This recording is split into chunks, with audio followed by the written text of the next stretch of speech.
Vamos então para a nossa web aula referente à unidade 1 da disciplina de Noções Gerais de Direito. Gente, a unidade 1, ela vai trazer como principal tema as fontes dos direitos. E o que é fonte do direito? Pensem numa fonte de um rio. A fonte do rio é onde o rio nasce, ou seja, a sua origem. Fonte do direito é tudo aquilo que dá origem ao direito. É tudo aquilo que de alguma forma formaliza uma norma. Bom, quais são os tipos de fonte que nós temos? Nós vamos ver as mais importantes, as mais relevantes. Primeiro é a lei, que é a fonte do direito por excelência. A lei, ela é escrita, ela é formal e ela traz segurança jurídica. A partir do momento que está na lei, todos são obrigados a cumprir e todos são obrigados a seguir. Os costumes, eles já são fontes que hoje eles não têm tanta força normativa como já tiveram no passado. Porque o costume, ele não é algo formal.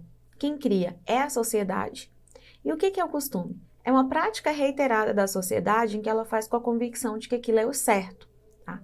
Então eu faço achando que aquilo é o certo, só que na verdade não tem nenhuma lei sobre o assunto. É simplesmente uma prática social. Exemplo, gente, cheque pré ou pós-datado. Né? O cheque ele foi criado por lei como ordem de pagamento à vista, mas as pessoas começaram a fixar, né, por meio do jeitinho brasileiro, colocar uma data para aceitação daquele cheque. Nesse momento em que é feita essa data, enfim, que é feito esse acordo, as pessoas entenderam que ele tem que ser seguido. Então, por exemplo, mesmo não estando na lei, se uma pessoa coloca a data do cheque para que ele seja compensado depois e ele é compensado antes, cabe, por exemplo, uma indenização por danos morais, porque é um costume jurídico.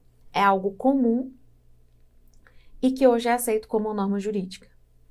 A gente tem também a jurisprudência, que é o conjunto das decisões proferidas pelos tribunais. Então, em muitos momentos, a gente não tem uma lei ainda sobre o assunto, não tem algo formalizado, mas os tribunais, eles precisam resolver a questão. Gente, um juiz, ele não pode simplesmente falar, não vou resolver porque não tem lei sobre o assunto, ele precisa resolver. Então, ele vai buscar costumes, vai buscar hábitos da sociedade para conseguir solucionar o problema.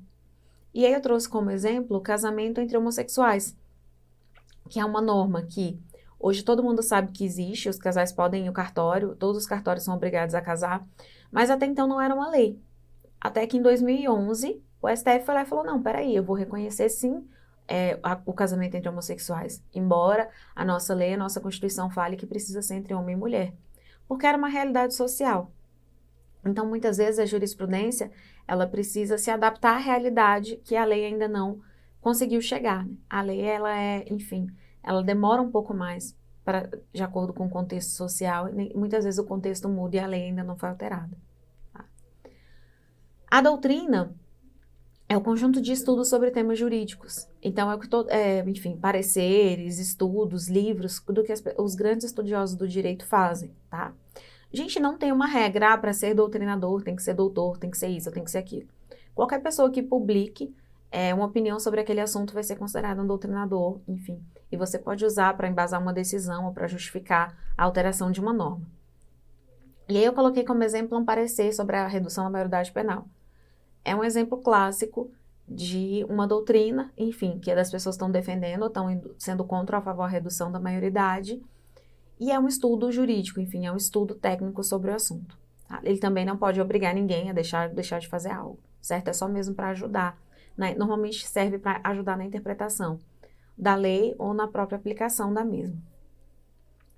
A analogia nada mais é do que uma comparação. Então, eu tenho duas situações parecidas. Para uma eu tenho lei e para outra eu não tenho. Então, é como se eu pegasse a lei de uma emprestada para outra situação que não tem lei. E aí eu trouxe esse exemplo que eu achei bem interessante. Quem é da TI vai gostar bastante, né? Que é a questão do mouse. Bom, eu tenho um rato, né? Que é mouse em inglês. E eu tenho um objeto do computador que se parece com um rato, mas eu ainda não tenho um nome para ele. Então, eu pego o nome do animal e empresto para esse objeto, né? Que não tem nome. E acabou ficando o mouse, né? Ficou famoso por esse nome, que é rato, em inglês.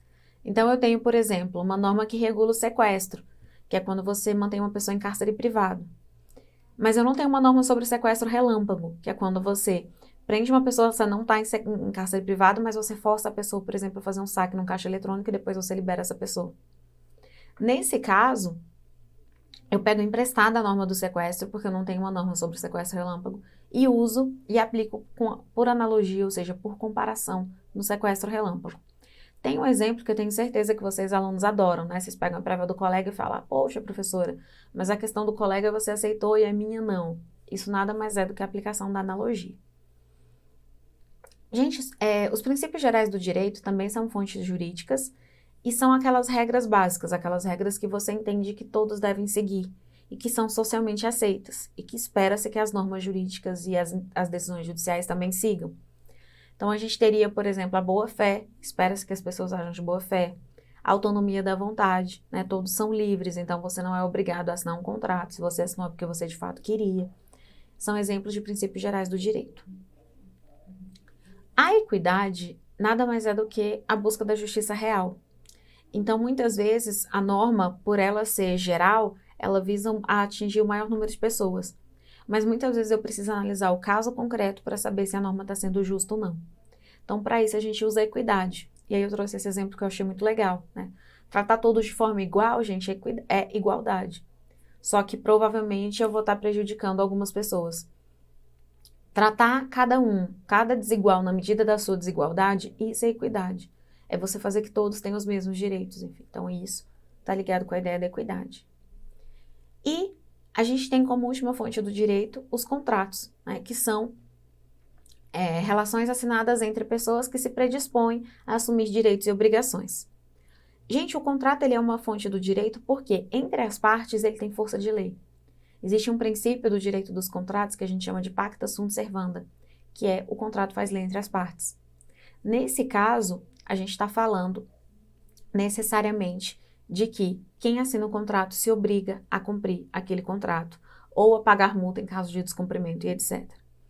E aí uma única observação que a gente vai ver depois com mais calma é sobre o contrato abusivo. Se o contrato for abusivo, cabe a alteração do contrato. Caso contrário, você tem que cumprir ou arcar com as consequências pelo seu não cumprimento. Certo? Essa é a nossa web da unidade 1. Fiquem com Deus e até a próxima web.